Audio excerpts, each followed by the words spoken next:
जय हिंद दोस्तों, मैं Vikas UGC NET second history paper faculty आप सभी का स्वागत करता हूं फिलोफॉर्म पर। आई होप कि आप सभी अच्छे होंगे और आप सभी की तैयारी अच्छी चल रही है। तो एक बार जुड़ जाइए क्लास के अंदर, उसके बाद क्लास को स्टार्ट करेंगे।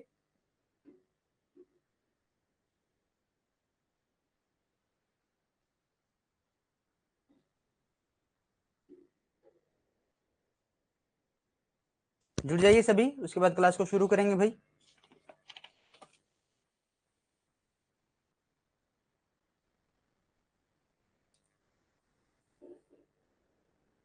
लवी ठाकुर, जय हिंद बहन। अंजू दक्ष, गुड इवनिंग, शुभ संध्या आप सभी को। और जिस भी बच्चे ने अभी तक टेलीग्राम ग्रुप को ज्वाइन नहीं किया उसको ज्वाइन कर लो, व्हाट्सएप ग्रुप को ज्वाइन कर लो, ताकि यूजीसी नेट के रिगार्डिंग अगर कोई न्यू अपडेट आएगी और हमारी क्लासेस के रिगार्डिंग अगर कोई न्यू अपडेट आती है और क्लासेस जो यूट्यूब पर होती है वो उनके जो नोटिफिकेशन है, उनके जो लिंक्स हैं वो आपको यहाँ पर प्रोवाइड होते रहेंगे। आप हमारे इंस्टाग्राम पेज को फॉलो कर सकते हो। यहाँ पर हमारी शॉर्ट्स वीडियो डलती है जो आपके लिए point two point knowledge and fact रखती है। और फिलोफॉर्म पर पेपर फर्स्ट और पेपर सेकंड दोनों के लिए क्लासेज अवेलेबल है। आप जाकर उनके जो कोर्सेज हैं वहां पर जुड़ सकते हैं और अपनी तैयारी को अच्छे ढंग से कर सकते हैं। तो शुरू करते हैं आज की क्लास को। इससे पहली क्लास के अंदर हमने बिंदुसार को पढ़ा था कल, ठीक है, और अशोक के ऊपर हम आए हुए हैं। आज हम पढ़ेंगे सम्राट अशोक।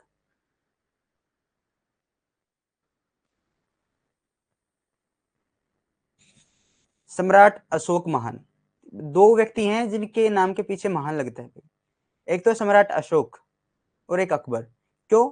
देखिए, इतिहास के अंदर अगर आप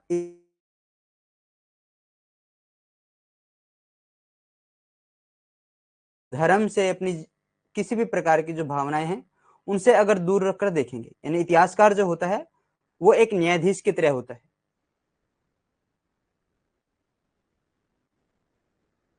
जो इतिहासकार होता है वो एक न्यायाधीश की भूमिका निभाता है। वो न्यूटन होता है, ना ही वो अपनी भावना, अगर अपनी भावनाओं को देखते हुए इतिहास का लेखन करेगा तो वो अच्छे ढंग से नहीं कर पाएगा। अगर अपनी भावनाओं को ना देखते हुए अगर विरोध में लेखन करेगा तब भी वो अच्छे ढंग से नहीं कर पाएगा। तो एक इतिहासकार हमेशा न्यूटन रहता है। तो इतिहासकार की तरह सोचकर देखो कि दो ही व्यक्ति हैं, एक सम्राट अशोक और एक अकबर महान। इन दोनों के पीछे महान लगने का कारण क्या है? इन दोनों के पीछे महान लगने का कारण इनकी धार्मिक नीति है, ठीक है। वैसे तो सिकंदर महान कहा जाता है, सिकंदर ही कहा जाता है। सम्राट अशोक भारतीय इतिहास के अंदर सम्राट अशोक और कौन है? अकबर है। भारतीय इतिहास में अगर किसी के बारे में जानना होता है तो सबसे ज्यादा मन, अगर पेजों को पढ़ना पड़ता है, इतिहास में सबसे ज्यादा पन्नों को पढ़ना पड़ता है तो वो सम्राट अशोक के बारे में जानने से पहले हमें पढ़ना पड़ता है। सम्राट अशोक के पन्ने सबसे ज्यादा हैं पढ़ने के लिए, यानी इसके जानने के लिए हमें सबसे ज्यादा पन्नों को पढ़ना पड़ता है।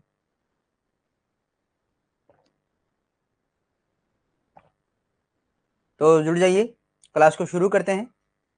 सम्राट अशोक। सम्राट अशोक का जन्म 304 ईसा पूर्व में हुआ था। उनके पिता का नाम बिंदुसार और माता का नाम सुभद्रांगी था। सुभद्रांगी जो नाम इनका था ये अशोक वदान के अनुसार था, अशोका वदान के अनुसार। बिंदुसार के 16 पत्नियां और 101 पुत्र थे, ये बात कहते हैं महावंश के अनुसार, ठीक है। देखिए, सम्राट अशोक महान का जन्म 304 ईसा पूर्व में हुआ था। माता पिता का नाम बिंदुसार था और माता का नाम सुभद्रांगी। महावंश में उल्लेख के अनुसार सहेली की द्विंतियों के अनुसार अशोक ने अपने 16 भाइयों को अपने भाइयों को 99 भाइयों को मार डाला था और शासक बन गया था। शासक बनने से पहले वह उज्जैनी के राज्यपाल थे। बौद्ध धर्म से पहले अशोक को शिकार का बहुत शौक था और वह खास तौर पर मोर का मांस पसंद करते थे। देखिए, कौन है भाई सम्राट अशोक? पिक्चर्स भी आप देख रहे हो पीछे। जन्म पता लग गया, 304 बीसी, बिल्कुल आसान है। 3 4 बीसी, ठीक है। 3 के बाद क्या आती है काउंटिंग में? 4 आती है, ठीक है। तो 304 बीसी में इनका जन्म हुआ था। पिता बिंदुसार, माता का नाम सुभद्रांगी, सुभद्रांगी।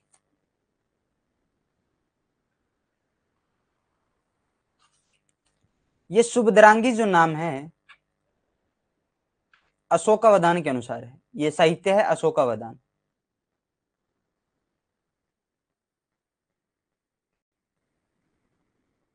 अशोकावदान के अनुसार। फिर इनका अन्य नाम हमें देखने को मिलता है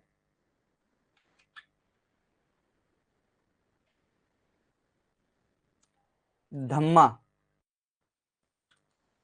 धम्मा जो मिलता है वो महाबोधि वंश के अनुसार है।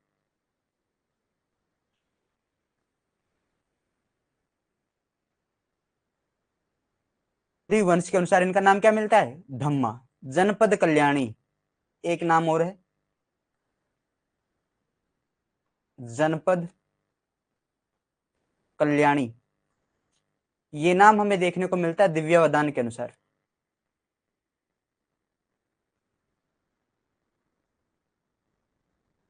किसके अनुसार? दिव्यावदान के अनुसार हमें ये नाम देखने को मिलता है। एक नाम तो मिला हमें अशोकावदान के अनुसार, कौन सा है? सुभद्रांगी। फिर मिला धम्मा, धम्मा मिला महाबोधि वंश के अनुसार। फिर मिला जनपद कल्याणी, जनपद कल्याणी मिला दिव्यावदान के अनुसार। अशोक के जन्म पर कहा जाता है, अशोकावदान के अनुसार, अशोकावदान साहित्य के अनुसार कहा जाता है कि सुभद्रांगी को महल से लगभग निष्कासित कर ही दिया था। बाद में कुछ परिस्थितियों के अनुसार इन्हें महल में वापस बुलाया गया था, और जहां पर इन्होंने अशोक को जन्म दिया था। और बाद में जब इन्होंने पुत्र का जन्म दिया, उसका नाम अशोक रखा गया, और तब इन्होंने कहा था कि मैं अब शोक रहित हूं। ठीक है, अशोक के जन्म पर क्या कहा?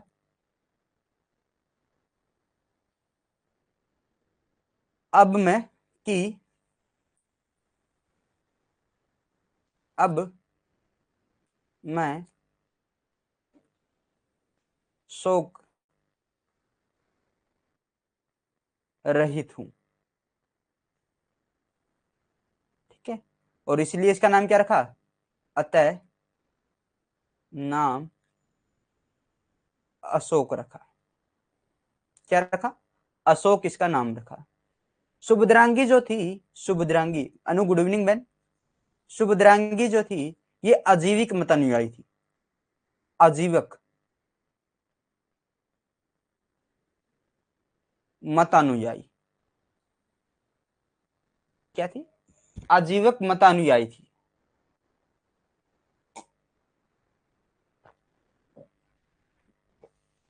सुभद्रांगी आजीवक मत अनुयायी थी, और इनके जो कुल गुरु थे,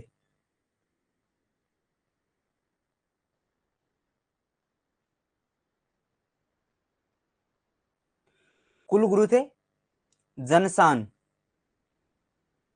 जनसान एक आजीवक मुनि थे। क्या थे? आजीवक मुनि। आजीवक संप्रदाय के संस्थापक कौन है? कमेंट करना एक बार।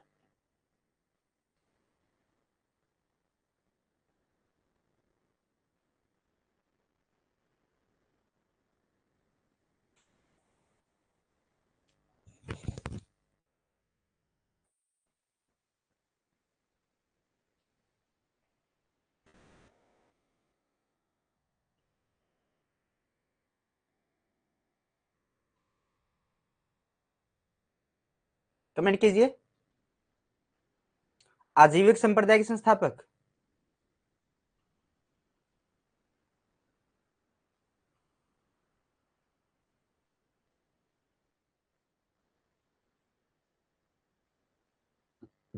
बिल्कुल गोशाल, मखली गोशाल। ठीक है, मखली गोशाल इनके क्या थे? संस्थापक थे, जो बुद्ध से पहले के क्या थे? व्यक्ति थे, आचार्य थे। कहा जाता है कि बुद्ध से पहले 6 आचार्य थे।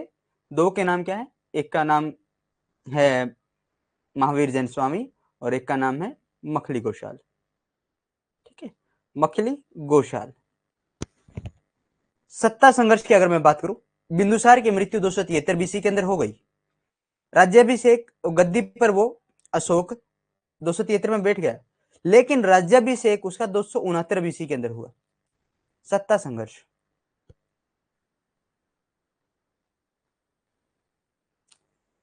बिंदुसार है, मृत्यु हुई 273। इसमें क्या हुआ? गद्दी पर बैठा अशोक। ठीक है, गद्दी पर कौन बैठा? अशोक। लेकिन राज्याभिषेक कब हुआ? राज्याभिषेक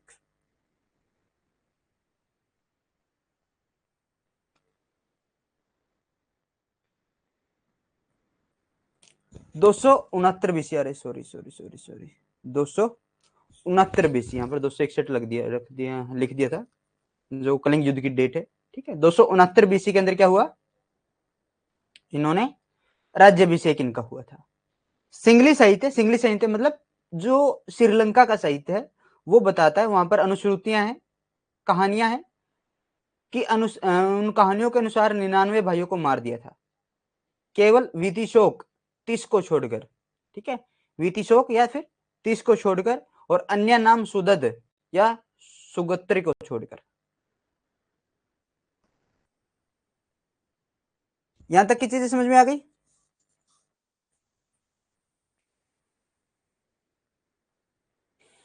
कमेंट कीजिए।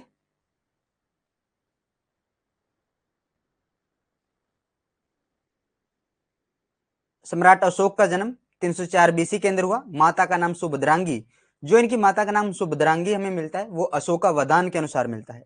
अशोकावदान के अनुसार कहा गया है कि जब ये सुभद्रांगी के गर्भ में थे तो सुभद्रांगी को निष्कासित कर दिया गया था महल से, और लगभग बाद में उनको बुलाया गया था, और बाद में ही उन्हें महल में एक पुत्र की प्राप्ति हुई।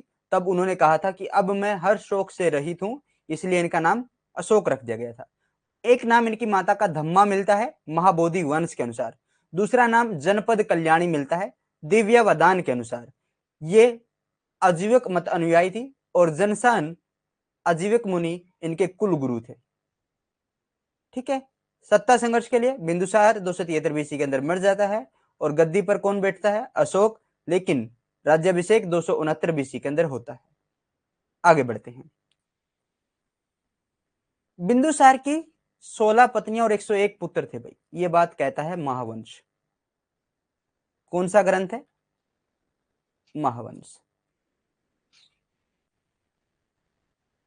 सबसे बड़ा बेटा सुसीम, इससे छोटा, सबसे छोटा 30।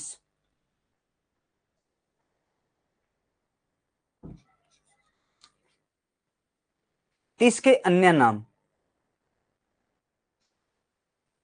30 के अन्य नाम: वीतिशोक, वीता शोक, वीतशोक,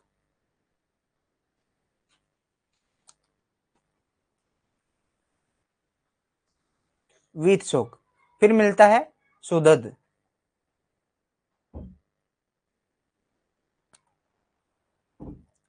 सुगत्तर। ये नाम क्या है इनके?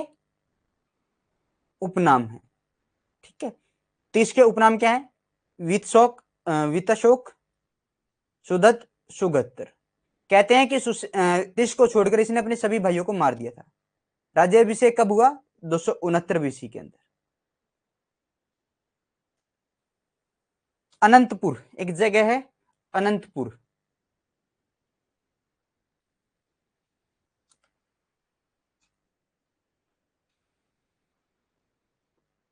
अनंतपुर में 500 महिलाएं थी भाई, 500 स्त्रियों के द्वारा अशोक को कुपुरुष कह दिया।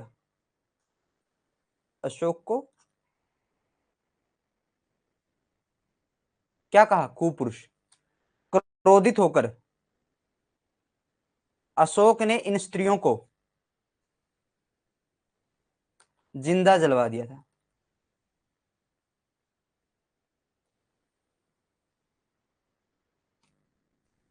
ठीक है,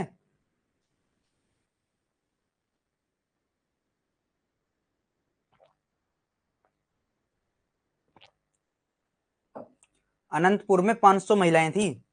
उन्होंने जो अशोक था उसको क्या कह दिया? कुपुरुष कह दिया। कुपुरुष कह जाने पर ही जिंदा जलवा दिया था 500 महिलाओं को।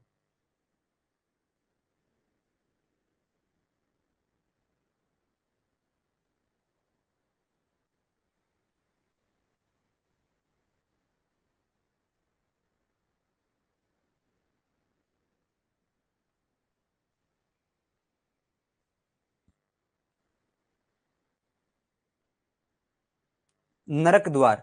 आगे क्या आएगा, आगे आते हैं नरक द्वार।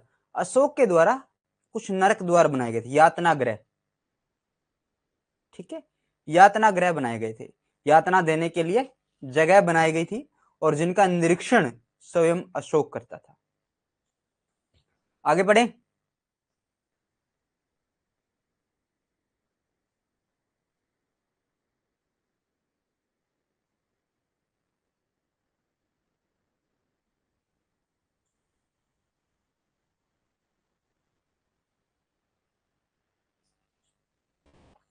कंटेंट के मामले में अपना बेस्ट देने की कोशिश करूंगा भाई, ठीक है।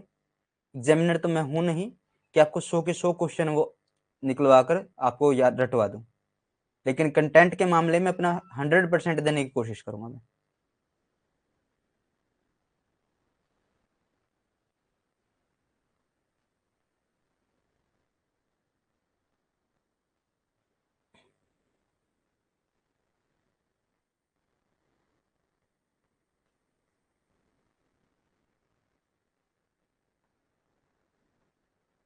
आगे बढ़ते हैं।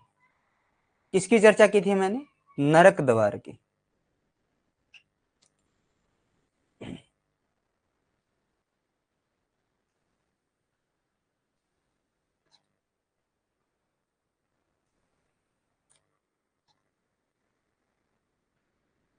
यातना गृह राधा गुप्त के कहने पर, राधा गुप्त के संकेत पर बनाए थे, गुप्त के संकेत पर बनवाए थे। हवेन सांग के बारे में सुना है।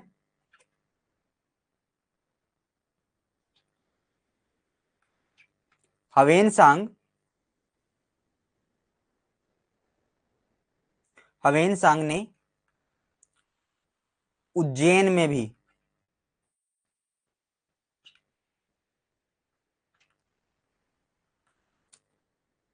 यातना गृह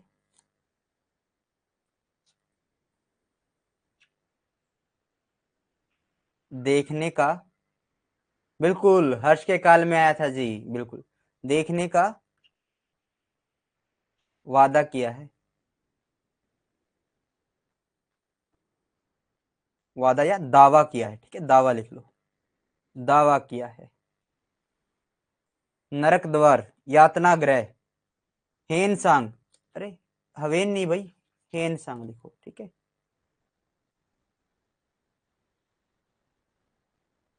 हेन सांग ने उज्जैन में क्या देखने का दावा किया है, एक यातना गृह देखने का दावा किया है। फाहियान,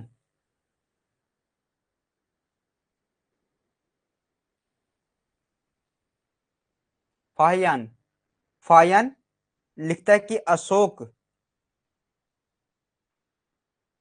स्वयं इनका निरीक्षण करता था, यानी देखने जाता था, निरीक्षण, निरीक्षण स्वयं अशोक करता था। एक बाल पंडित थे,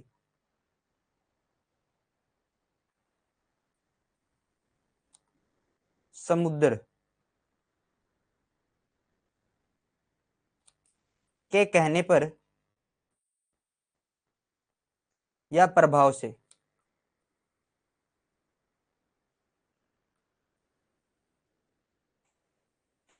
इनको बंद करवा दिया था।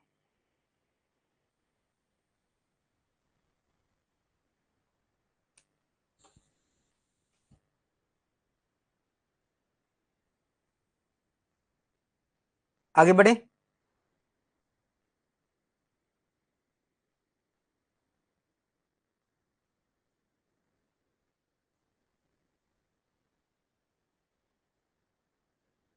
कमेंट कीजिए, आगे बढ़ेंगे उसके बाद।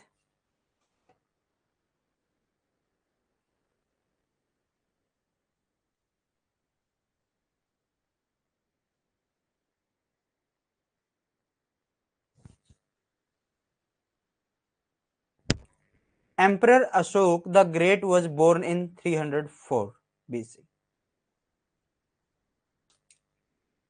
देखिए, नरक द्वार, नरक द्वार यानी यातना गृह, यानी कुछ ऐसे कमरे बनाए गए जहां पर यातनाएं दी जाती हैं। यह बनाने का काम किया था राधा गुप्त के संकेत पर, राधा गुप्त के कहने पर यह काम किया गया। उज्जैन में भी हेनसांग के द्वारा एक यातना यातना गृह देखे जाने का दावा किया गया है। फाहियान लिखता है कि अशोक स्वयं इन यातना ग्रहों का निरीक्षण किया करता था। अशोक ने ये यातना ग्रह एक बाल पंडित, एक छोटे से बाल पंडित के प्रभाव में, बाल पंडित का नाम क्या है, समुद्र, समुद्र के प्रभाव से इनको बंद करवा दिया था।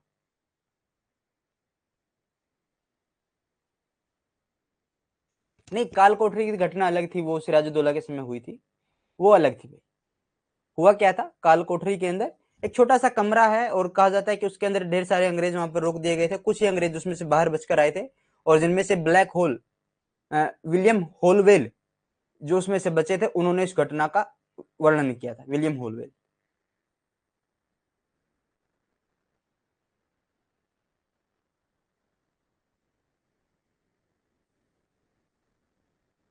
यातना गृह आप समझिए जैसे कोई ऐसी जगह है जहां पर कैदियों को ले जाकर, हाँ, पनिश करने के लिए था, कोई ऐसा प्रॉपर प्लेस बनाया गया है, ठीक है, वहां पर ले जाकर जिस अपराध के द्वारा, जिस अपराधी ने अपराध किया और उस अपराध की क्या सजा है, उसको वो सजा दी जाती थी वहां पर ले जाकर, ठीक है।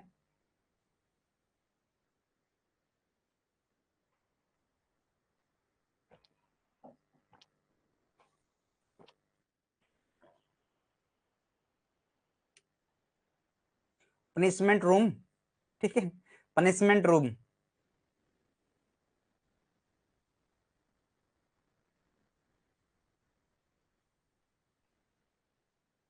नहीं, जेल में नजरबंद दो तरीके होते हैं। नजरबंद जब करते हैं, ठीक है, तो आपकी जो व्यक्तिगत स्वतंत्रता होती है आर्टिकल 19 के तहत, उसमें से होता है। उसमें होता क्या है कि आपको नजरबंद किया जा सकता है या आपके घर के अंदर ही, या आपको किसी दूसरी जगह पर, और या फिर जेल में। लगभग आपको नजरबंद 3 महीनों के लिए किया जा सकता है, ठीक है। लेकिन फिर भी कोई ऐसी कोई ऐसा संशय होना चाहिए जो देश के लिए खतरा माना जाए, नजरबंद अलग होता है।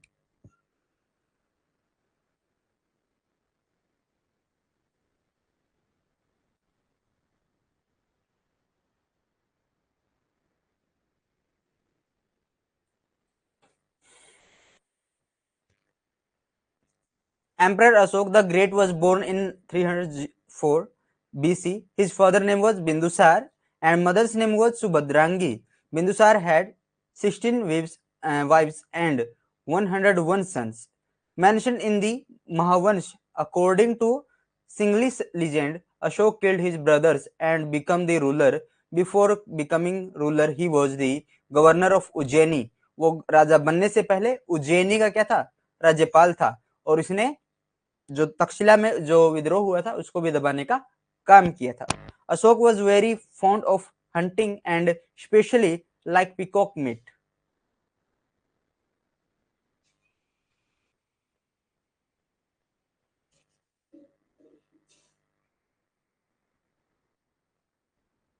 नहीं लवी, वो वैसा नहीं है, देखो आप समझ नहीं पा रहे हो, ठीक है। देखिए,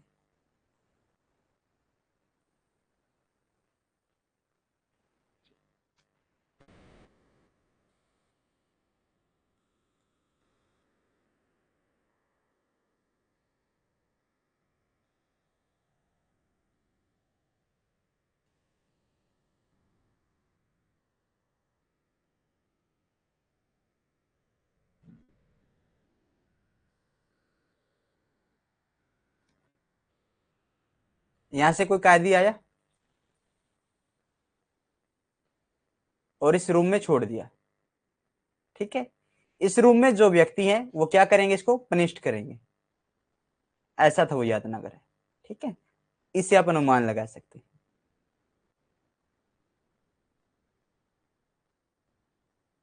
इसे नरक द्वार कहा जाता है। क्या कहा जाता था, नरक द्वार।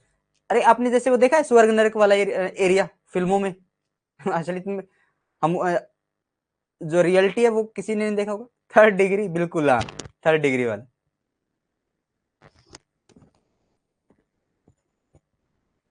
ठीक है, जो थर्ड डिग्री दी जाती है ना, वो तो किसी अपराध को मनवाने के लिए दी जाती थी, ये अपराध का पता लग जाने के बाद दी जाती थी।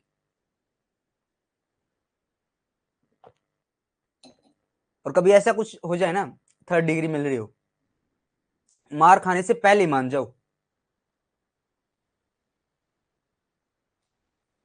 अगर आपको पुलिस मार रही है तो आप पहले कबूल कर लो, जी हाँ हमने किया है।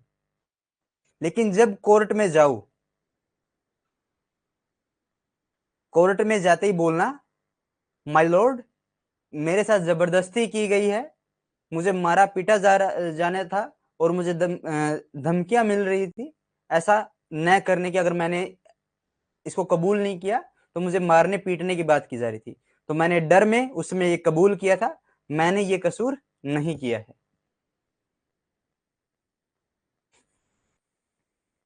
ठीक है, लेकिन अब होता क्या है, अब वीडियो रिकॉर्डिंग कर लेते हैं वो, थर्ड डिग्री देने के बाद वीडियो रिकॉर्ड कर लेते हैं पुलिस वाले, उसको एविडेंस के रूप में लेके चले जाते हैं, जी हाँ हमने, देखिए इन्होंने कबूल की है।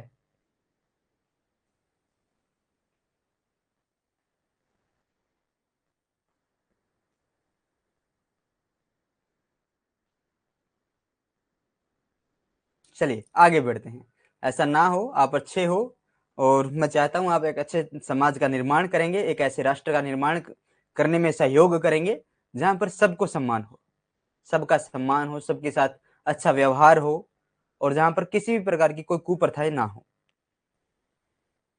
क्योंकि आपके ऊपर ही भविष्य निर्मित है। आप आगे जाकर अच्छे अच्छे अध्यापक बनोगे, अच्छे अच्छे प्रोफेसर्स बनोगे, ठीक है, और एक अच्छे समाज में आने वाले बच्चों का एक अच्छा मार्गदर्शक करोगे।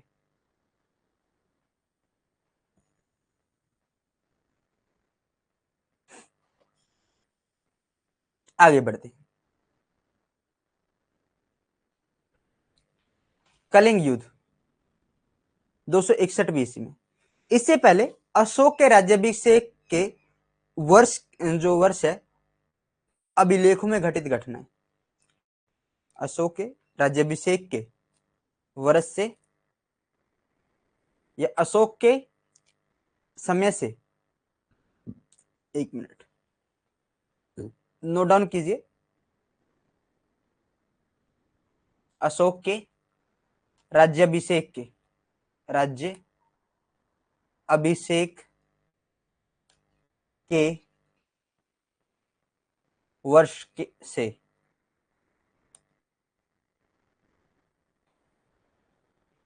अभिलेखों में घटित घटनाएं, अभिलेखों को पढ़ना एपिग्राफी कहलाता है, ठीक है। 7वें वर्ष में, यानी इनके राज्याभिषेक के 7वें वर्ष, आपसे पूछेगा कि अशोक के राज्याभिषेक के 7वें वर्ष अशोक ने किसको जीता था, तो आप कहोगे 263 बीसी के अंदर, 7 वर्ष बाद 263 बीसी के अंदर कश्मीर एवं खोतान की विजय प्राप्त की थी। किसको जीता था?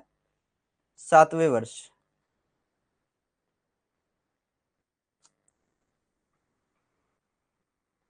263 बीसी लगभग, कश्मीर एवं खोतान की विजय की थी।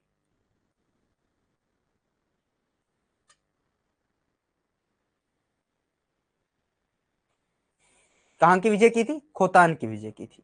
9वें वर्ष क्या किया था?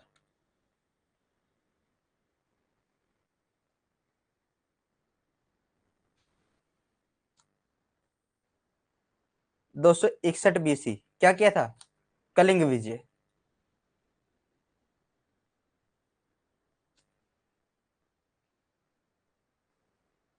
राजा कौन थे कलिंग युद्ध में? नंदराज। कौन थे? नंदराज। फिर आ जाता है 10वें वर्ष, 260 बीसी,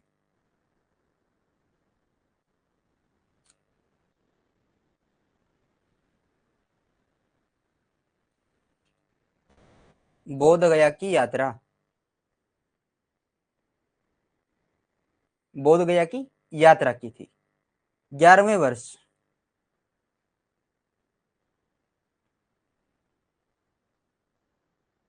259 BC।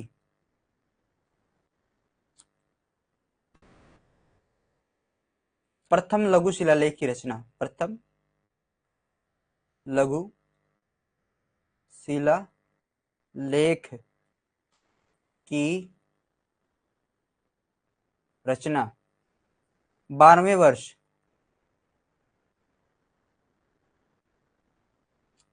258 BC।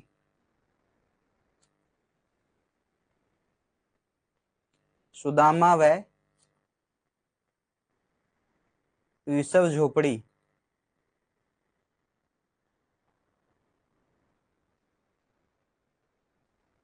गुफाओं को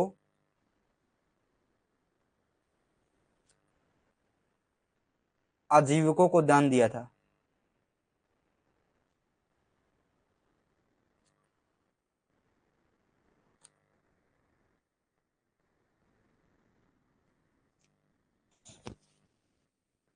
अशोक के राज्याभिषेक के 7वें वर्ष बाद, यानी 7वें वर्ष पर उसने क्या किया, 263 BC में कश्मीर एवं खोतान को जीत लिया। 9वें वर्ष 261 BC में कलिंग विजय की। 8वें वर्ष सॉरी 10वें वर्ष 260 BC में बोध गया की यात्रा की। 11वें वर्ष यानी 259 BC में प्रथम लघु शिलालेख की रचना की। 12वें वर्ष 258 BC में सुदामा और विषव झोपड़ी की जो गुफाएं थी वो आजीविकों को दान दे दी थी। क्लियर है?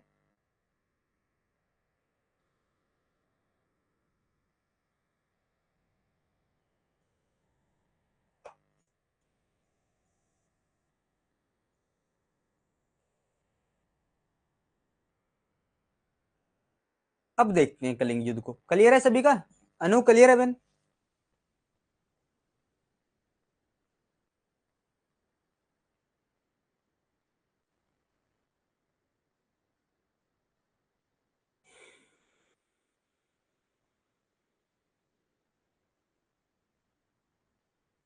क्लियर है। कलिंग युद्ध 261 BC में हुआ था। राज्याभिषेक के 8वें वर्ष बाद 9वें वर्ष में हुआ, यानी 8वां वर्ष खत्म हो चुका था, खत्म होने वाला 9वें वर्ष के अंदर। इस समय कलिंग का राजा नंदराज था। देखिए कलिंग युद्ध 261 BC, 9वें वर्ष कहते हैं इसको, ठीक है।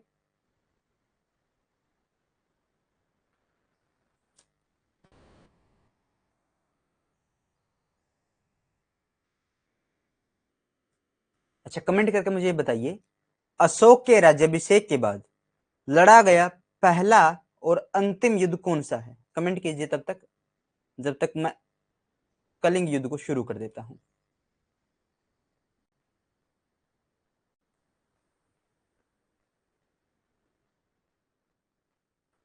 राज्याभिषेक के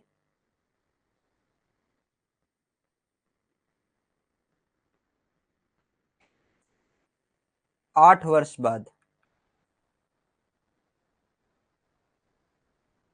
यानी 9वें वर्ष में, 9वें वर्ष में यह हुआ, ठीक है। कलिंग का राजा शासक कौन है इसमें?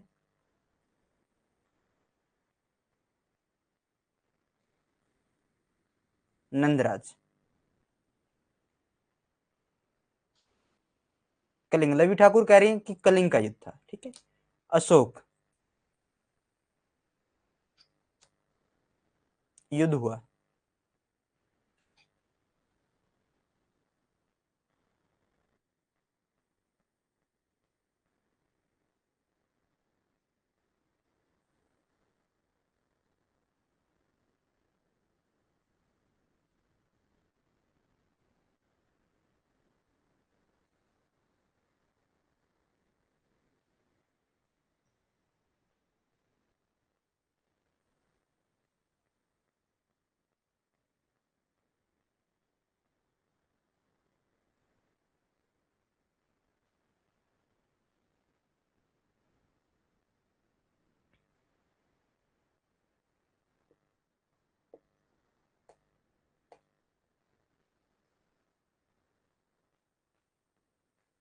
आपको ये क्वेश्चन ढूंढ कर लेकर आना है, ठीक है।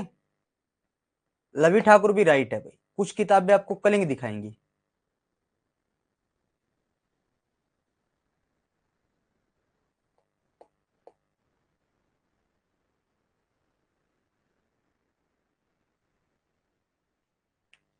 ठीक है, लेकिन अनु भी राइट है।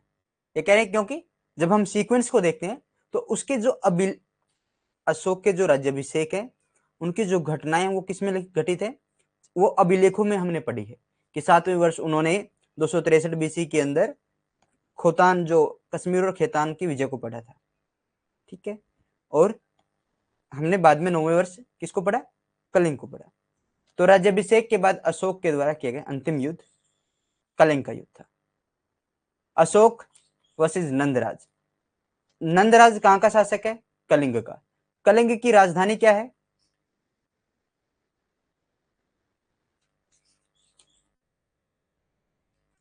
कलिंग की राजधानी तोसली।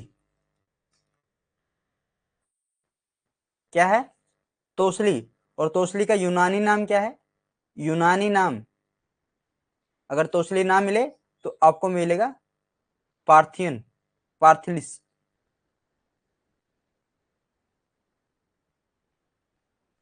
पार्थलिस। ठीक है, पार्थलिस नाम इसका आपको देखने को मिलेगा। अब युद्ध के कारण थे क्या थे, साम्राज्य विस्तार की नीति, व्यापार की दृष्टि से क्या था, महत्वपूर्ण था कलिंग। ये बात कहते हैं प्लिनी।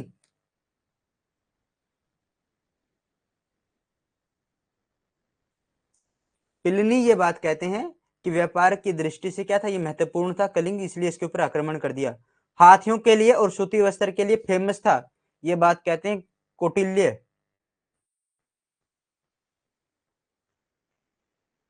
कौन कहते हैं भाई, कौटिल्य ये बात कहते हैं।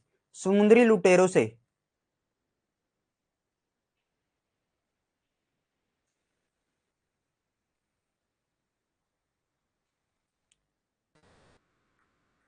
मणि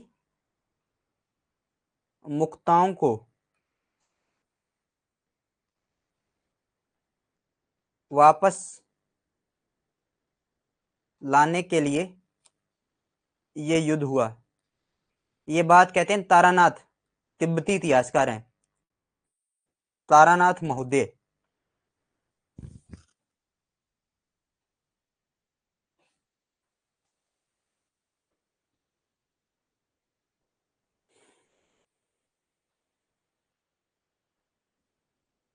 कलिंग युद्ध समझ में आया।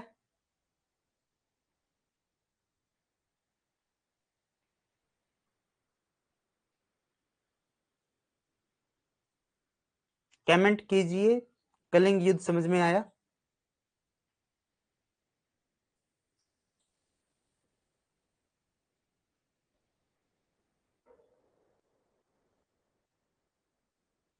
यस।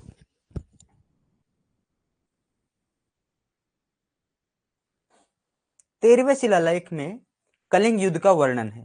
अगर आपसे पूछे कि कलिंग युद्ध का वर्णन कहां पर है, तो 13वें शिलालेख में कलिंग युद्ध का वर्णन है। क्या वर्णन है, कहते हैं कि इस युद्ध में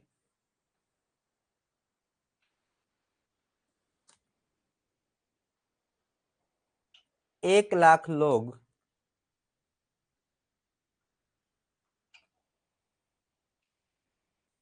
मारे गए थे। 1.5 लाख, यानी 1,50,000 बंदी बनाए गए थे।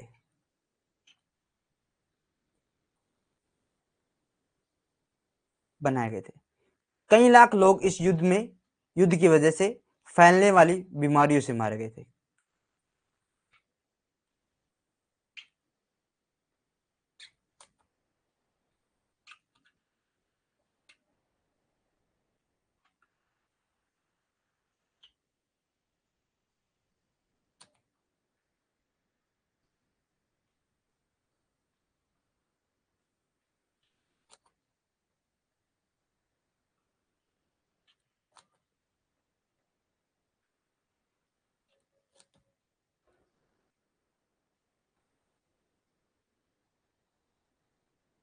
फैली बीमारी से क्या हो गए थे, मारे गए थे। क्लियर है।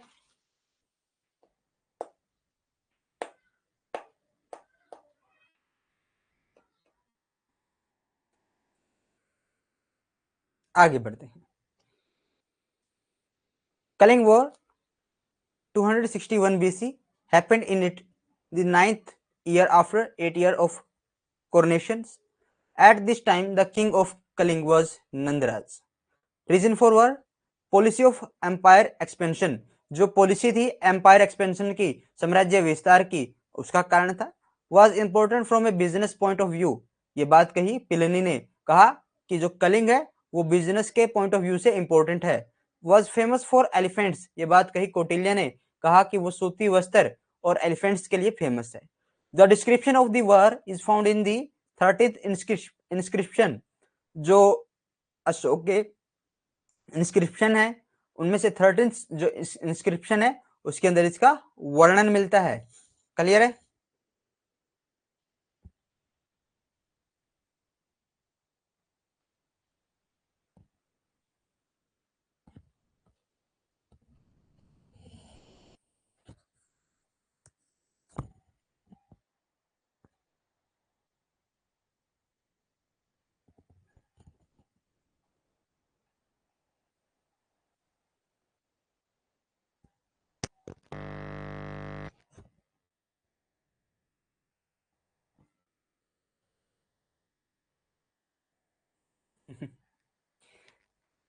पानी पीना पड़ेगा, पास में पानी रखा था ना वो खत्म हो गया, उठकर जाना पड़ेगा, तो इसलिए सोच रहे हैं कि उठकर ना जाएं, बैठे रहें।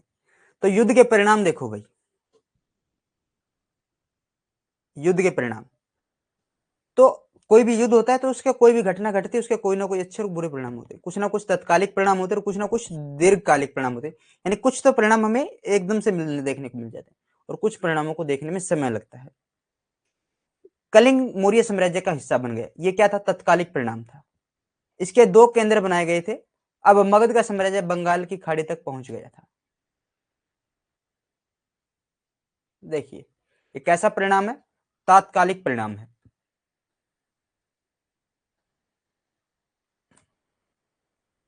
तात्कालिक यानी साथ के साथ।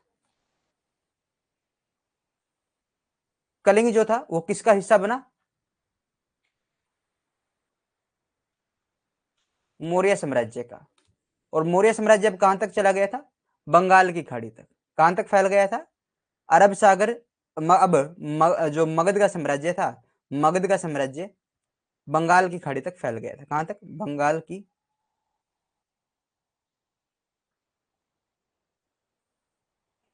खाड़ी तक फैल गया था। अब इसके 2 केंद्र बनाए गए, उत्तर और दक्षिण। उत्तर का जो भाग था उसमें केंद्र जो बनाया गया था वो तोसली को बनाया गया था। और तोसली का वर्तमान नाम धोली है। क्या है? धोली। दूसरा केंद्र जो दक्षिण का बनाया गया था वो समापा बनाया गया था। क्या बनाया गया था? समापा बनाया गया था। समापा वर्तमान नाम जोगढ़।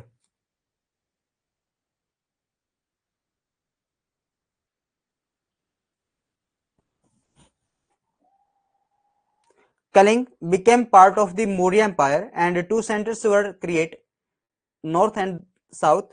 It was now the empire of Magध had reached the Bay of Bengal. अब जो मगध का साम्राज्य था वो कहां तक चला गया था? बे ऑफ बंगाल तक चला गया था।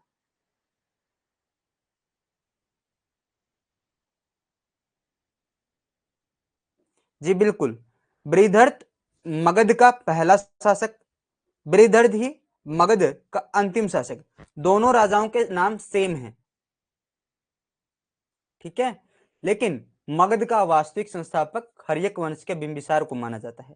उसी से मगध के साम्राज्य की शुरुआत हुई थी। उसी ने मगध की जो जीत है, मगध की जो विजय यात्रा थी वो अंग को जीतकर शुरू की थी और अशोक ने इस यात्रा को कलिंग को जीतकर समाप्त किया था।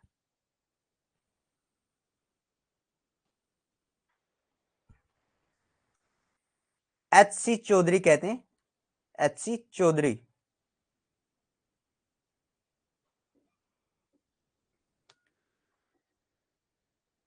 मगध की साम्राज्य विजयों का, साम्राज्य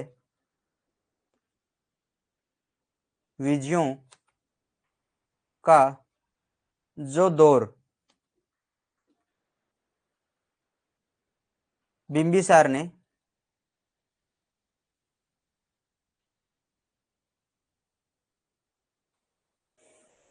अंग विजय से शुरू किया था।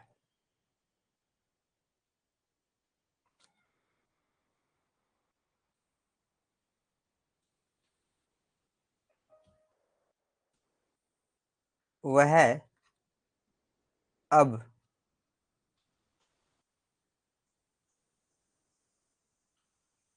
अशोक की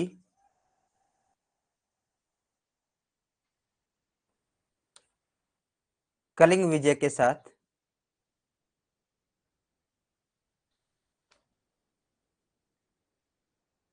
समाप्त हुआ।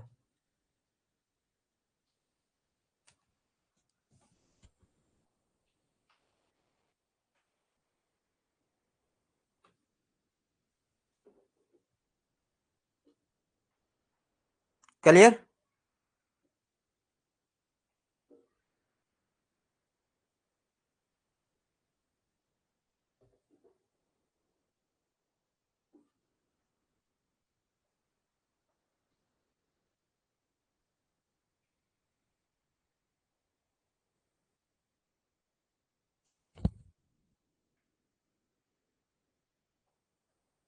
अशोक ने हृदय परिवर्तन के तहत भेरी घोष के स्थान पर धम घोष अपना लिया।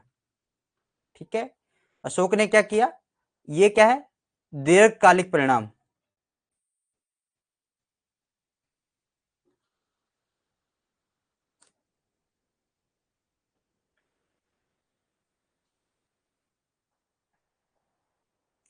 अशोक ने हृदय परिवर्तन के तहत भेरी घोष के स्थान पर धम घोष अपनाया। भेरी घोष यानी युद्ध की नीति, और धम घोष धम की नीति, युद्ध न लड़ने की नीति।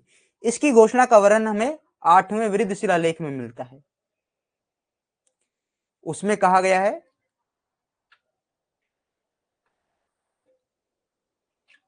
कलिंग युद्ध में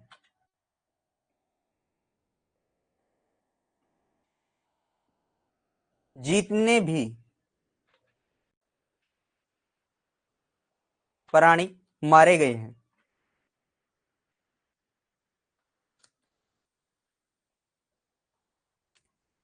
उनका 1000वां हिस्सा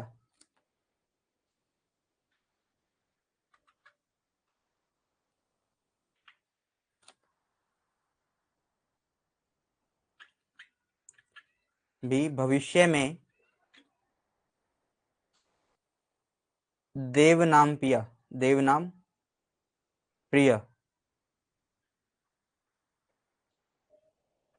के द्वारा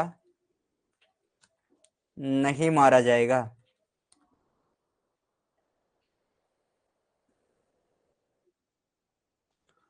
और बौद्ध धर्म स्वीकार किया।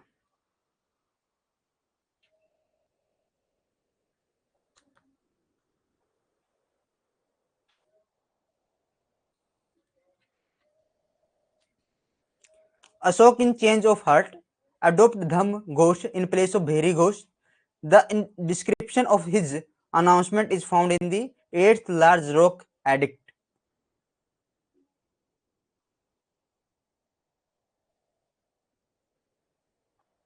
हो जाएंगे बहन, हो जाएंगे, धीरे धीरे धीरे धीरे, है ना। जब अगर ये कंप्लीट हो जाए ना, मौर्य साम्राज्य कंप्लीट हो जाए, ठीक है, फिर कोई डाउट बचे, फिर कमेंट कर देना कि ये चीज बच गई भैया, ये करवा दो। जब मैं इनके शिलालेख करवाऊंगा ना, तब मैं आपको इनके नाम करवाऊंगा, ताकि शिलालेख के साथ वो नाम आपको याद रहे। ठीक है, जब हम इनका साहित्य पढ़ेंगे ना, जब हम इसके साहित्य को पढ़ेंगे, तब हम इसके क्या करेंगे, नाम को याद करेंगे, क्योंकि एक तो हमें यह पता लग जाएगा कि किस अभिलेख में क्या नाम है। अब वो चीजें अब भी करवानी पड़ेंगी और बाद में साहित्य में भी करवानी पड़ेंगी, तो कंफ्यूजन हो जाएगी ना एक ही चीज। तो इसके साथ रखते हैं यहां पर।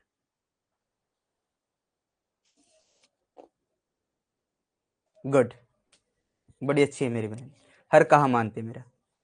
According to H.C. Chaudhary, the period of conquest of the Magad Empire, which started with Bimbisar Ang conquest, had now ended. The Kaling conquered by Ashoka। आगे बढ़ते हैं। अशोक का साम्राज्य विस्तार। अशोक ने कश्मीर, खोतान, नेपाल, खसक, कलिंग के अलावा अन्य विजय अभियान नहीं किए थे। ठीक है, इसने इन्हीं को जीता था बस। चोल, पांड्य, सतीपुत्र, केरल पुत्र, ताम्रपर्णी, ये सीमावर्ती राज्य थे। ये क्या थे? सीमावर्ती राज्य थे अशोक के समय की। अब स्थिति देख लेते हैं अशोक के राज्य की।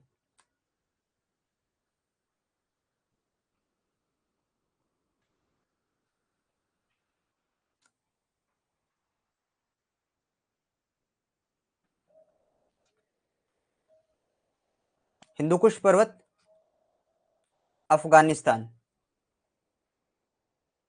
यहां पर उत्तर में तो यह है, दक्षिण में कर्नाटक। मक्का सबसे ज्यादा कहां पर होता है? कर्नाटक में होता है। ठीक है, कर्नाटक। बंगाल की खाड़ी, पूर्व में कौन है? बंगाल की खाड़ी। पश्चिम में क्या है? गुजरात। काठियावाड़,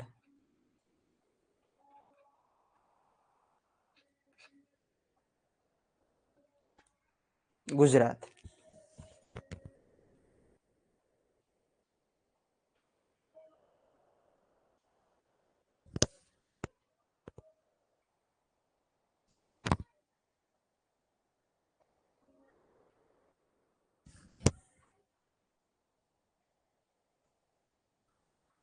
असम जो था, असम व सुदूर दक्षिण एरिया अशोक के साम्राज्य से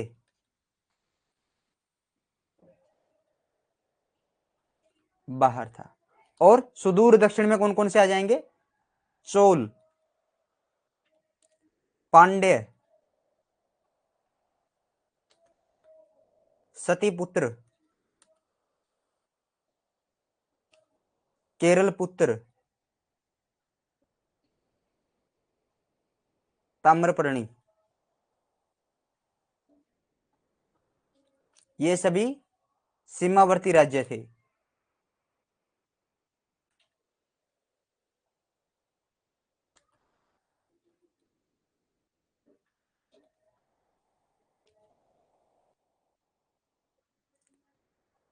अशोक के राज्य में शामिल नहीं थे।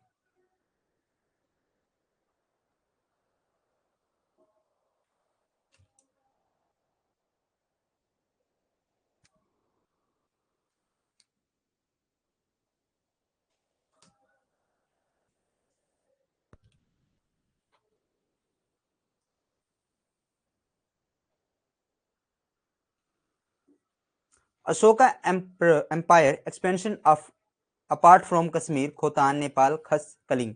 Ashok did not do any other conquest campaign. ठीक है, इनके अलावा उसने अदर कैंपेन कोई भी नहीं किया है।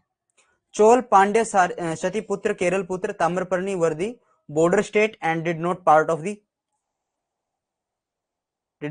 Of the empire of Ashoka. ये अशोक के साम्राज्य का हिस्सा नहीं थे।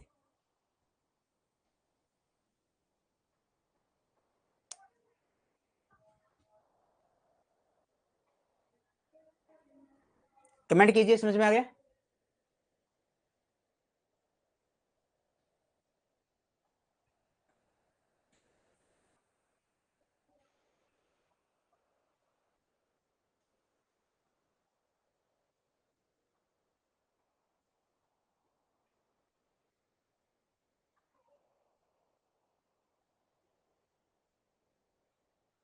क्लास कैसी लग रही है?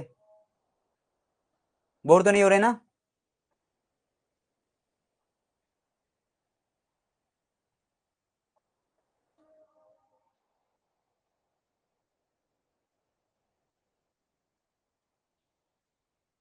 इंटरेस्टिंग है बिल्कुल, और आगे आगे और भी ज्यादा इंटरेस्टिंग हो जाएगी। ऐसा बेहतरीन कंटेंट आपके पास होगा, दोबारा आपको उसको एडिट करने की आवश्यकता नहीं है।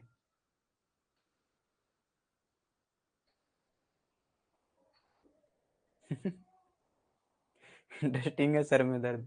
चलो कोई बात नहीं लवी बहन, मेडिसिन लिया करो और ध्यान रखा करो अपना और अपने परिवार का, ठीक है? क्योंकि आपकी माता जी की सर्जरी होने वाली है या सर्जरी हुई है, तो उनका ध्यान रखा करो।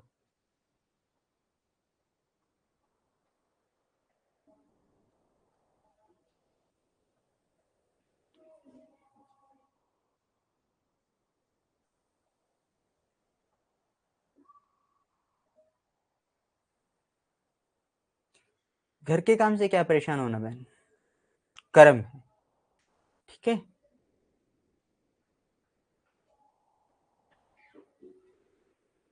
आपको पढ़ने के लिए मौका दिया जा रहा है, हर चीजें, ठीक है? घर वाले डेली तो आपसे कोई काम करवाते नहीं, उनके ऊपर कोई समस्या आई है तो उस समस्या के साथ आपको उनके साथ खड़ा होना है।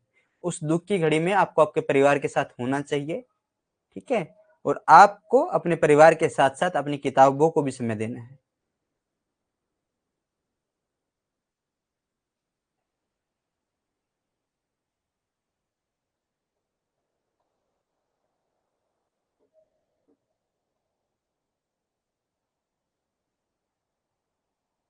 लवी, हम जितने भी हैं ना, हम सभी एक ऐसे ही परिवार से जुड़े हुए हैं जहां पर समस्याएं हैं। हम सभी, मैं, आप, जितने भी यहां पर हैं, समस्याएं सभी के साथ है, परंतु उन समस्याओं में छोटी छोटी खुशियां भी हैं, तो आप उन खुशियों को भी देखा कीजिए,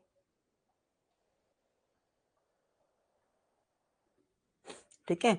अकबर कहते हैं बीरबल से कि बीरबल, इस दीवार पर एक ऐसी बात लिखो कि अगर मैं खुश हूं तब भी मुझे ज्यादा खुशी ना हो, अगर मैं दुखी हो जाऊं तब भी मुझे ज्यादा दुख ना हो। तो बीरबल जाता है उस दीवार पर लिखता है कि ये समय है, बीत जाएगा।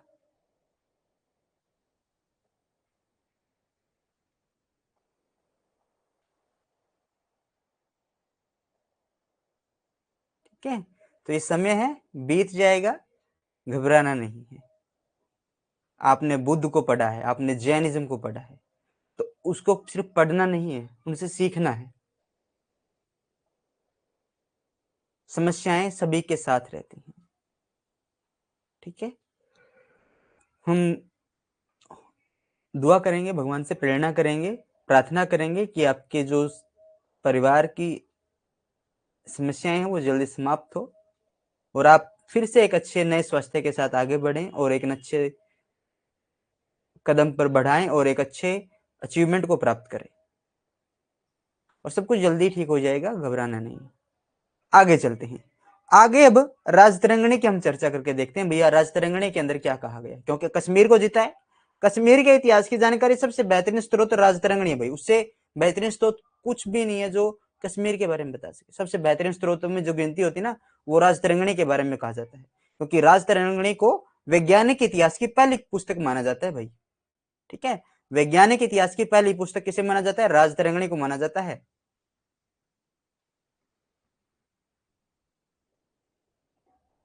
बढ़ते हैं आगे। राजतरंगिणी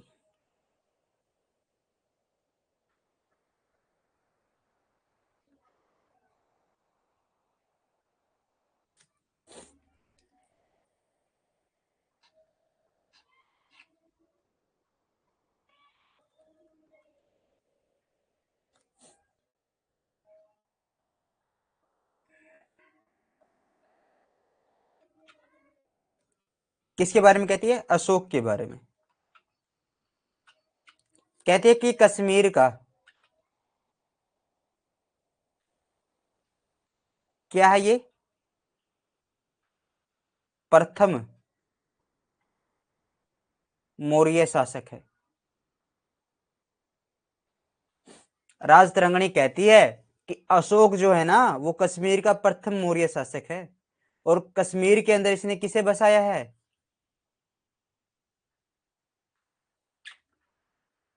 श्रीनगर बसाया है। और श्रीनगर के दो नाम देखने को मिलते हैं। एक तो कहते हैं कल्हण, क्या कहते हैं इसे, इसे कल्हण क्या कहते हैं, इसे कल्हण के द्वारा क्या कहा गया है, पुराण दिष्टान, पुराण धिष्ठान, क्या नाम दिया गया कल्हण ने, पुराण धिष्ठान इसे नाम दिया। फिर एक नाम आ जाता है हवेन सांग का। हवेन सांग के समय इसका क्या नाम था, हवेन सांग के समय इसका नाम पेंद्रेथान था। पेंद्रेथान दिख रहा है, चलो यहां पर लिख देते हैं पेंद्रेथान, पेंद्रे थान।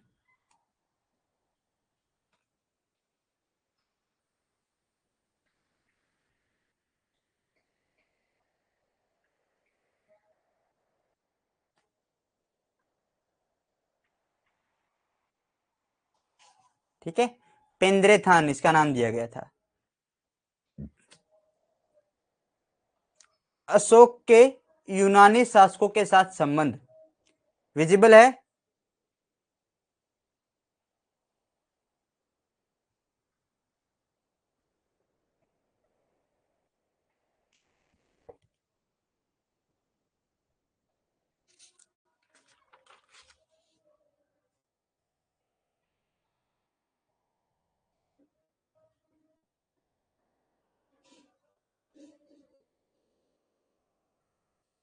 वृत्त शिलालेख संख्या 13 में क्रमशः 5 यवन राजाओं के नाम मिलते हैं जहां अशोक ने धर्म प्रचारक भेजे थे। एंटियोक सीरिया का शासक था। एंटीओकस द्वितीय से इसकी पहचान की जाती है। 261 से लेकर 246 बीसी तक का इसका समय माना जाता है। रितपाल गुड इवनिंग, शुभ संध्या, आपका स्वागत है क्लास के अंदर। तुर्मेय और सॉरी सीरिया के जो शासक है एंटिओकस द्वितीय, दूसरे शिलालेख में भी उनका वर्णन देखने को मिलता है। तुर्मेय मिस्र का शासक है। टोलमी या टालमी फिलोडोफलस द्वितीय के रूप में इसकी पहचान की गई है। एंथकिन मेसिडोनिया का शासक यानी मकदूनिया का शासक है। एंटीगोनस के रूप में इसकी पहचान की गई है। किसके रूप में, एंटीगोनस के रूप में इसकी पहचान की गई है। मग साइरिन यानी सीरिन का शासक है और मग्स के रूप में इसकी पहचान की गई है। किसके रूप में, मग्स के रूप में पहचान की गई। क्लियर हुआ, 5 यवन शासकों को पढ़कर समझ में आ गया।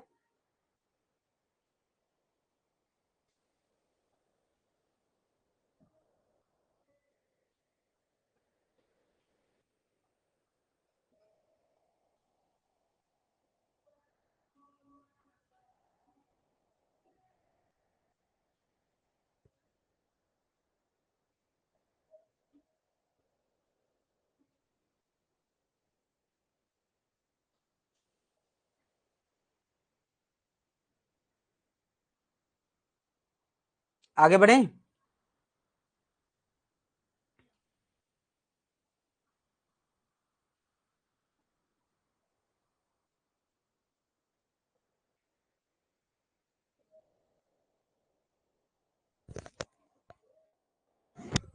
अशोक का धर्मांतरण प्रारंभ में, यानी अशोक शुरुआत में निर्ग्रोध को भिक्षा के लिए जाते हुए देखकर बौद्ध धर्म की ओर अशोक का क्या होता है, झुकाव हो जाता है।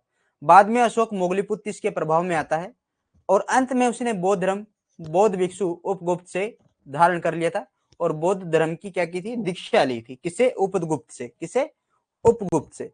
शुरुआत में क्या हुआ, धर्मांतरण हुआ।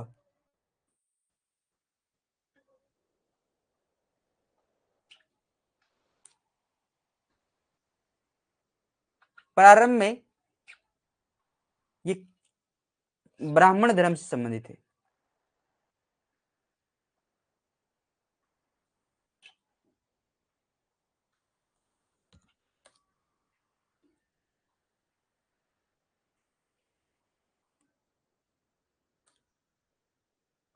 बौद्ध ग्रंथ महावंश कहते हैं कि अनेक देवी देवताओं की पूजा करते थे, अनेक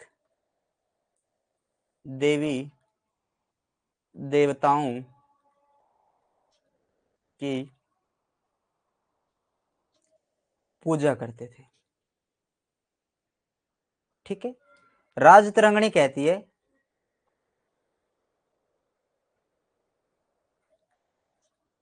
इनके जो इष्ट थे वो शिव थे और ये शिव उपासक थे।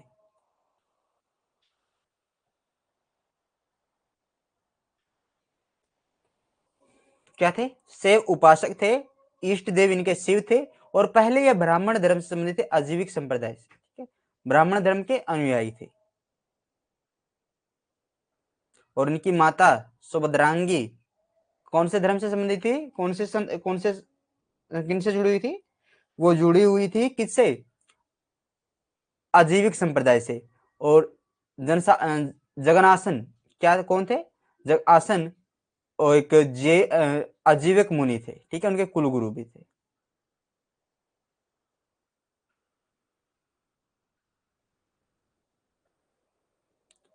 आगे बढ़े, आगे देखिए हुआ क्या। ये मिले एक बाल भिक्षु,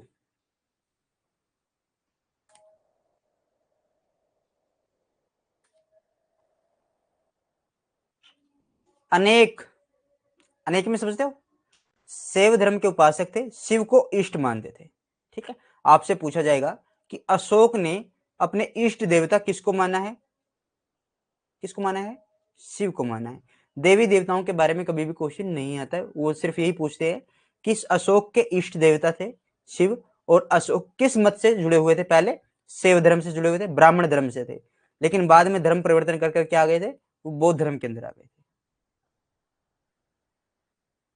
ठीक है, महावंश हमें कहता है कि वो अनेक देवी देवताओं की पूजा करते थे।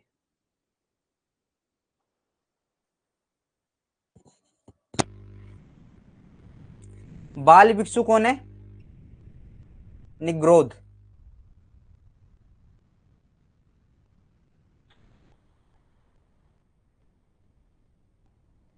अब आपको एक इंटरेस्टिंग बात पता चलेगी।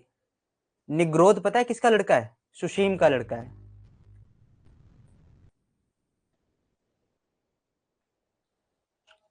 सुशीम का पुत्र है। ये क्या किया? भिक्षा के लिए जाते हुए देखा था इसे, भिक्षा के लिए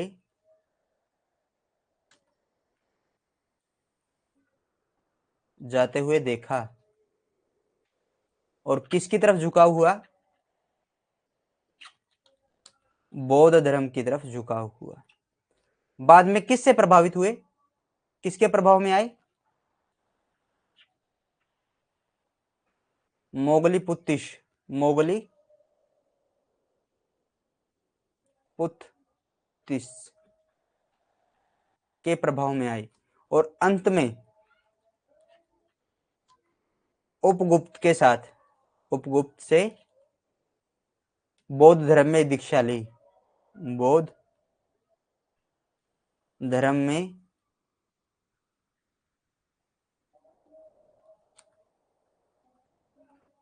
दीक्षा ली थी।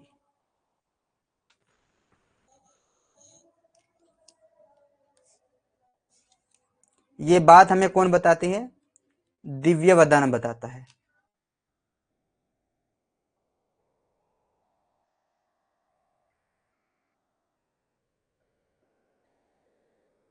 दिव्यावदान ये बात हमें बताता है।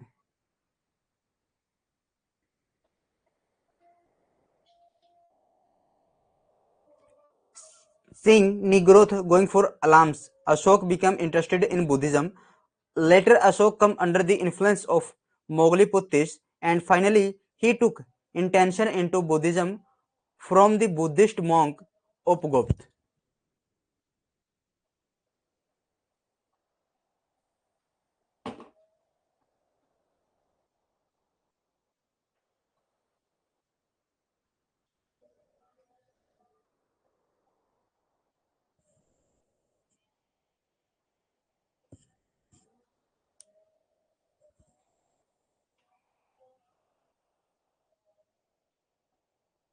क्लियर? आगे बढ़ते हैं। अब अशोक के धर्म प्रचार के किए गए कार्य। शुरुआत में जब अशोक बौद्ध धर्म के अंदर आया, 1 साल तक उसने कुछ नहीं किया, ज्यादा सक्रिय नहीं था वो किसी भी चीज में। क्या था? ज्यादा सक्रिय नहीं था।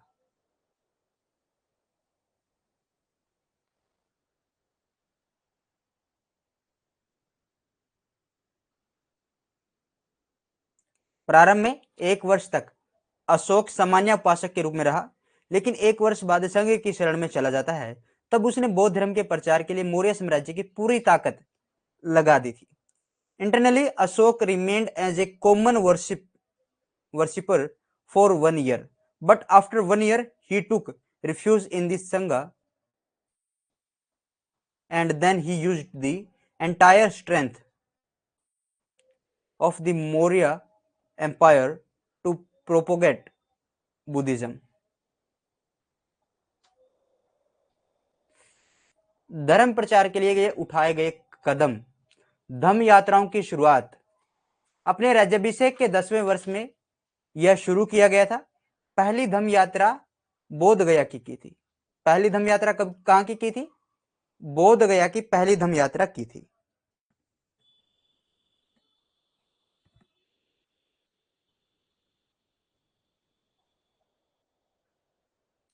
एक मिनट रुक जाइए भाई, रिवीजन कीजिए थोड़ा सा 1 मिनट में।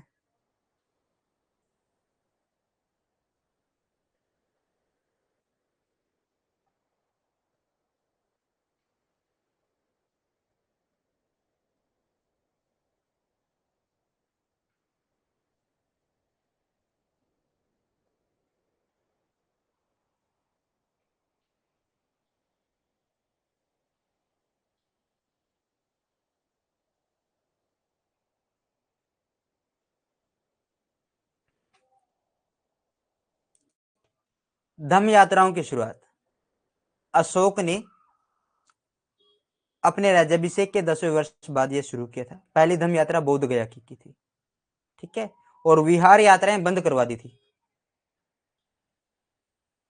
विहार यात्रा,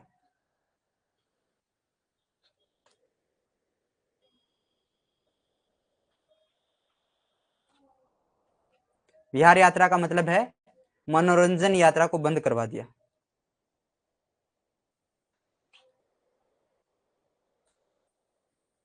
बंद करवा दिया।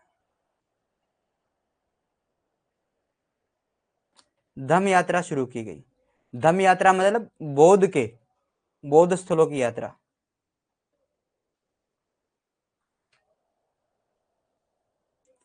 पहली धम्म यात्रा 10वें वर्ष में शुरू की गई थी राज्याभिषेक के, ठीक है, और पहली धम्म यात्रा कहां की गई थी? बोध गया में की गई थी। राज्याभिषेक के 20वें वर्ष में लुम्बिनी की यात्रा की थी।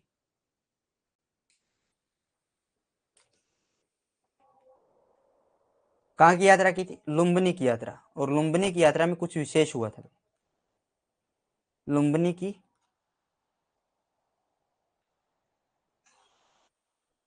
यात्रा भगवान बुद्ध का जन्म स्थल था। भगवान बुद्ध का जन्म स्थान था। इस समय यहां पर 2 कर थे।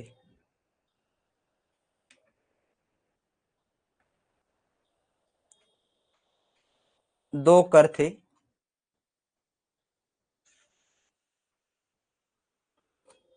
भाग, भूमि कर और बलि स्वेच्छा का धार्मिक भेंट।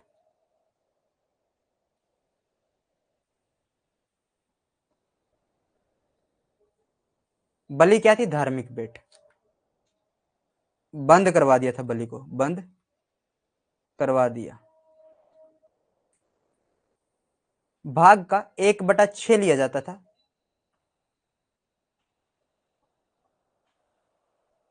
घटाकर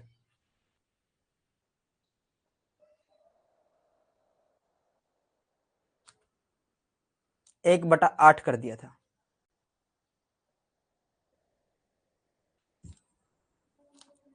धार्मिक स्थानों की यात्रा के लिए दान दक्षिणा पर ध्यान दिया। ठीक है, आगे चले। Beginning of Dham Yatras started. This is in the 10th year of his coronations. The first Dham Yatra was to Buddhist Gaya, Bodh Gaya. Visited Lumbini in the 20th year of this coronation, यानी जब वो उसका राज्याभिषेक हुआ तो 20वें वर्ष वो वहां पर लुम्बिनी के अंदर गया। लुम्बिनी महात्मा बुद्ध की जन्मस्थली थी। वहां पर दो कर लिए जाते थे, एक तो भाग और एक बलि।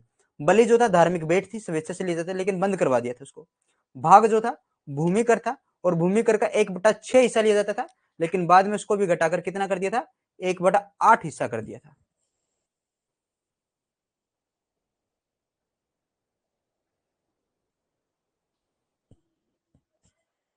कमेंट कीजिए, समझ में आ गया?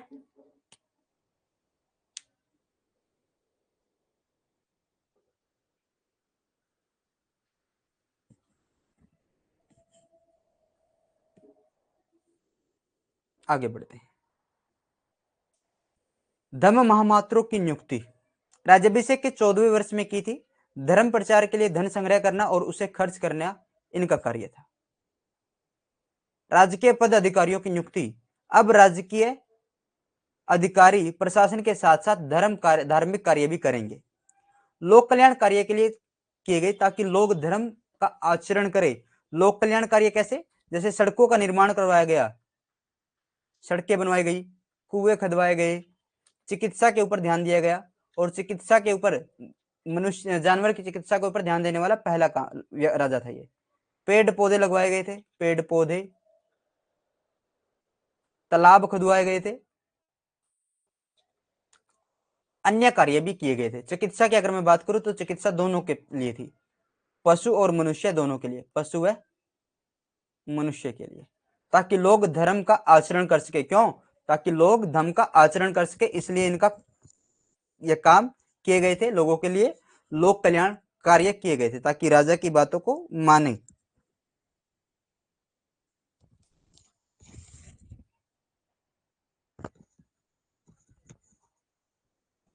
समझ में आ गया?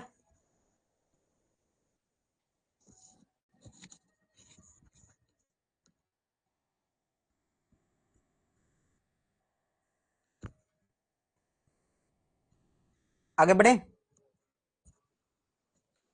आगे बढ़ते हैं भाई। Dhamma Matars were appointed in the 40th year of the coronation. Their job was to collect and spend money for religious propagation. Appointment of government officials. Now government officials will be do religious work along with administrations. जैसे वो administration का work कर रहे थे, उसी के साथ वो अब रिलीजियस वर्क को भी डू करेंगे। Public welfare work were done so that people practice Dhamma.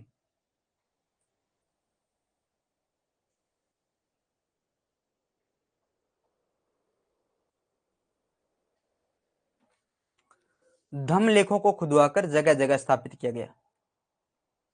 Dhamma लेखों को खुदवाकर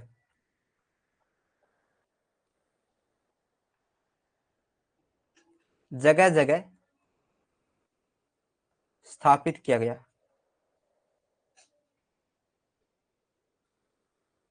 पत्थर पर होने के कारण, पत्थर पर होने के कारण यह चिरस्थायी रहे।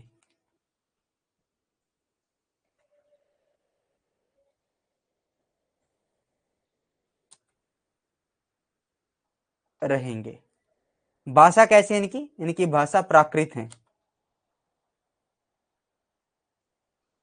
और प्राकृत उस समय जन भाषा थी। अब एक बात अपने ध्यान में बिल्कुल अच्छे से बिठा लो। बौद्ध धर्म की जो साहित्य है, जो रचना, वो किस भाषा में हुई है? पाली भाषा में हुई है। अगर आपसे पूछे कि अशोक ने बौद्ध धर्म का प्रचार किस भाषा में किया, तो प्राकृत भाषा आ जाएगी। ठीक है, ध्यान में आ गया। प्राकृत भाषा जो जन भाषा थी उसमें की, उसका उन्होंने यूज किया था, जो ये शिलालेख उन्होंने लिखवाए थे।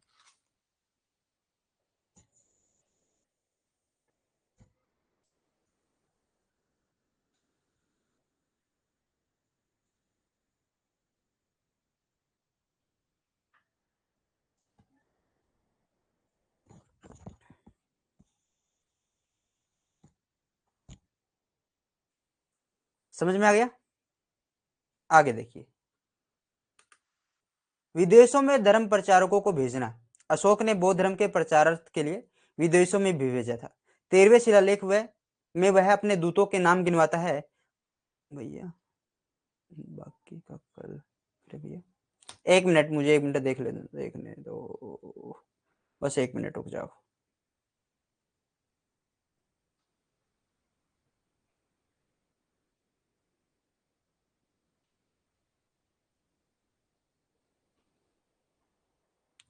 ऐसा करते हैं, कर लेते हैं, जो ये बौद्ध धर्म प्रचारक भेजे गए हैं इनको पढ़ लेते हैं, बाकी का कल कर लेंगे, ठीक है। विदेशों में भी बौद्ध धर्म प्रचारक भेजे गए। इनकी गिनती अशोक अपने 13वें शिलालेख में कहते हैं कि धर्म प्रचार की ख्याति को सुनकर कुछ यूनानी बौद्ध बन गए और पश्चिम एशिया में बौद्ध धर्म का व्यापक प्रचार हुआ था। सिंहली अनुसूचियों के अनुसार, दीपवंश और महावंश के अनुसार अशोक के राज्यकाल में पाटलिपुत्र में बौद्ध धर्म की तीसरी संगति की गई थी, जिसकी अध्यक्षता मोगलीपुत्तिश के द्वारा की गई थी।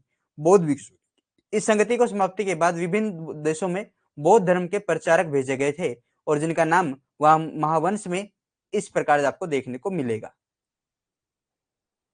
देखिए धर्म प्रचारक कौन कौन थे।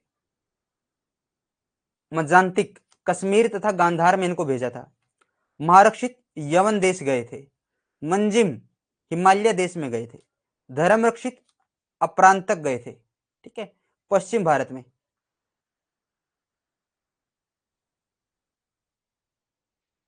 पश्चिम भारत में महाधर्मरक्षित महाराष्ट्र में गए थे। महादेव महिष मंडल मैसूर तथा मानधंता नर्मदा क्षेत्र।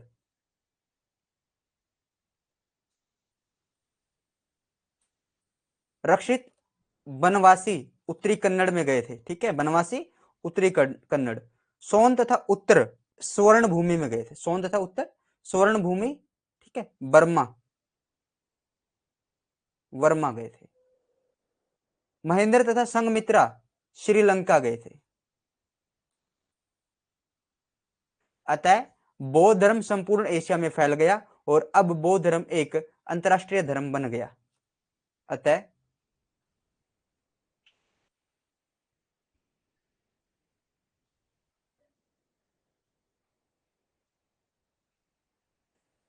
नहीं भाई, वो तिश अलग है, ये मोगली पुतिश है, मोगली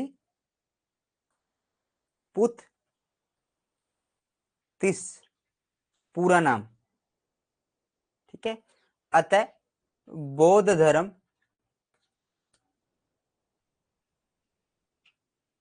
संपूर्ण एशिया में फैल गया।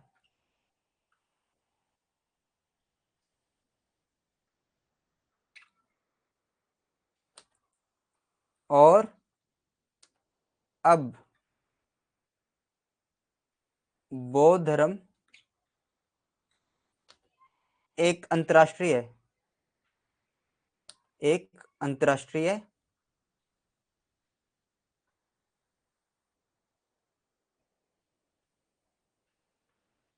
धर्म बन गया, ठीक है। चीन से तो आए थे भाई बौद्ध धर्म की दीक्षा लेने के लिए, फाहियान हेवेनसांग चीनी यात्री, इत्स्यांग, ठीक है, इत्स्यांग होंगे, बताएंगे आपको चीनी यात्रियों के बारे में भी।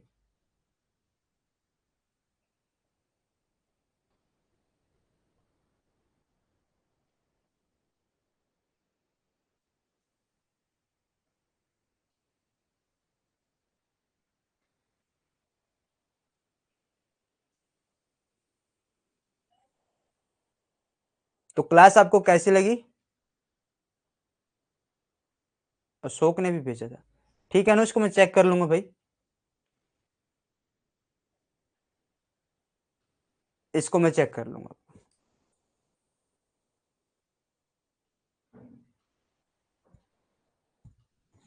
चीन में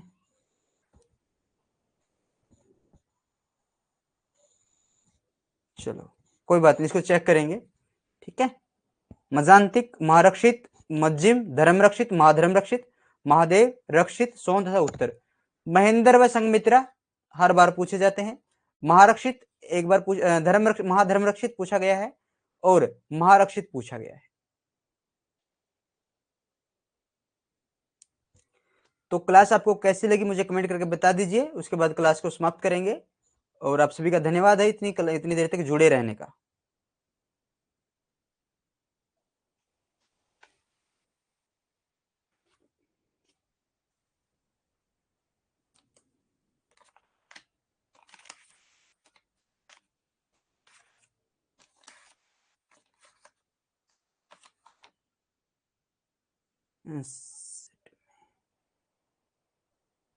अच्छा, सेट में चीन का पूछा गया था, बिल्कुल। Thank you so much sir, very nice class. Thank you Ritpal, thank you.